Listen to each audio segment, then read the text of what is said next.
హరీష్ రావు గారు అంటే మీ సంగారెడ్డికి ఒక మెడికల్ కాలేజ్ వస్తే దాన్ని మరో ప్రాంతానికి తీసుకెళ్లారు. సంగారెడ్డి మెడికల్ కాలేజ్ ప్రతిపాదనలు సమైక్య రాష్ట్రంలో జరిగినాయి. ఈ మధ్యకాలంలో ముఖ్యమంత్రి కేసీఆర్ దాన్ని హరీష్ రావుకి నీకు ఇస్తున్నా అని సిద్దిపేటలో ప్రకటించిండు. స్థానిక ఎమ్మెల్యే ఆపే దాంట్లో ఫెయిల్ అయ్యిండు. దాన్ని నేను ఛాలెంజ్గా తీసుకొని సిద్దిపేటకు ఇస్తావా, సిద్దిపేట మెడికల్ మా సంగారెడ్డి ప్రతిపాదనలకు సంబంధించిన మెడికల్ కాలేజ్ ఇస్తావా, నువ్వు రాజీనామా చేస్తావా? కేసీఆర్ సంగారెడ్డి ప్రజలకు క్షమాపణ చెప్తావా, మెడికల్ కాలేజ్ ఇస్తావా? ఇదే ఇక నా సవాల్. రేపు 2 ఏళ్ళు నా కాలేజ్ వచ్చేంత వరకు వాళ్ళతో పోరాటమే. ఈ జిల్లాకి ఎప్పుడు వాళ్ళు వచ్చినా వాళ్ళని అడ్డుకుంటా కొట్లాడతా. పోరాటంలో కాంగ్రెస్ పార్టీ తెలుగుదేశం పార్టీ నాయకులు కన్నా వెనకబడి ఉన్నట్టున్నారు. ఇప్పుడు చూస్తే రేవంత్ రెడ్డి, ఎవరైతే టీడీపీ తెలుగుదేశం పార్టీ తెలంగాణలోని వర్కింగ్ ప్రెసిడెంట్గా ఉన్నారో రేవంత్ రెడ్డి గారు, ఆయన ప్రజా పోరు అని రేపు చేయబోతున్నారు. అంతకుముందు రైతు పోరు యాత్ర చేశారు, అంతకుముందు విద్యార్థి పోరు చేశారు. ఇలాంటి పోరు యాత్రలు చేస్తూ ప్రభుత్వ తీరుని ఎండగడుతున్నారు. అంటే ఆ శైలిలో మీరు వెనకబడి ఉంటున్నారు కాంగ్రెస్? లేదు, ఏది ఉన్నా ఇప్పుడు ఆల్టర్నేటివ్ తెలంగాణలో కాంగ్రెసే. తెలుగుదేశము ఒకప్పుడు ఉండే. ఎప్పుడైతే చంద్రబాబు నాయుడు గారు ఈ ఫోన్ ట్యాపింగ్ అయిన తర్వాత తాను ఎప్పుడైతే హైదరాబాద్ ఉమ్మడి రాష్ట్రాన్ని వదిలిపెట్టి విజయవాడ పోయిండో ఆయన వీక్ అయిపోయాడు. ఆ పార్టీ వీక్ అయింది, ఆయన స్టాండ్ వీక్ అయింది చంద్రబాబు నాయుడుది. కాబట్టి ఈ ప్రాంతంలో తెలుగుదేశం పార్టీ ఎదిగినా చంద్రబాబు నాయుడు కానీ చంద్రబాబు నాయుడు కుటుంబానికి రాజకీయంగా వచ్చే లబ్ధ్యం లేదు.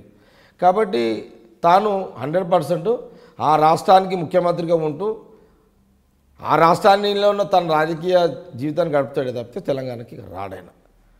కాబట్టి ఇక్కడ వీక్ అయింది టీడీపీ.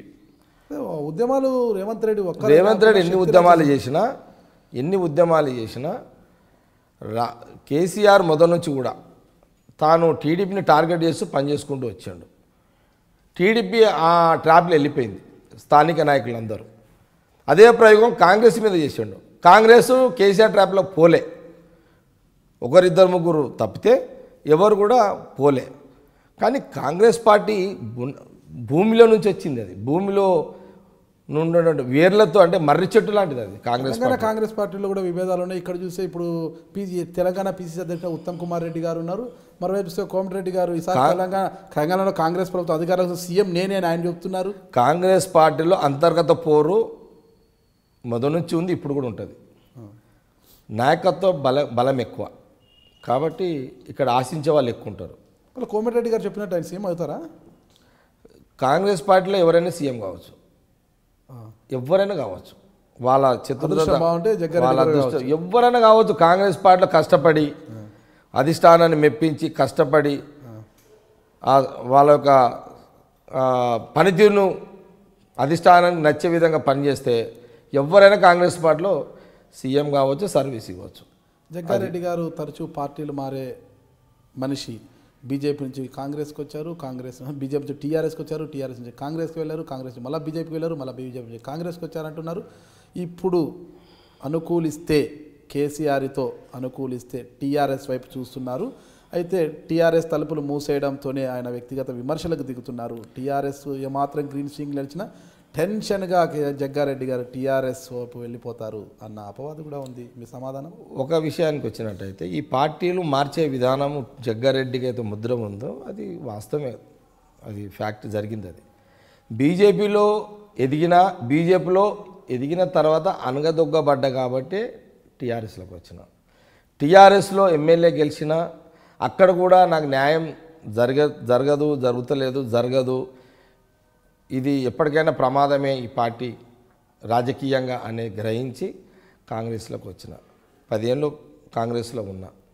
అనుకోని పరిస్థితులలో 2014లో ఓడిపోయిన తర్వాత అనుకోని పరిస్థితులలో నేను ఒక రాంగ్ డిసిషన్ బీజేపీలో పోవడం జరిగింది.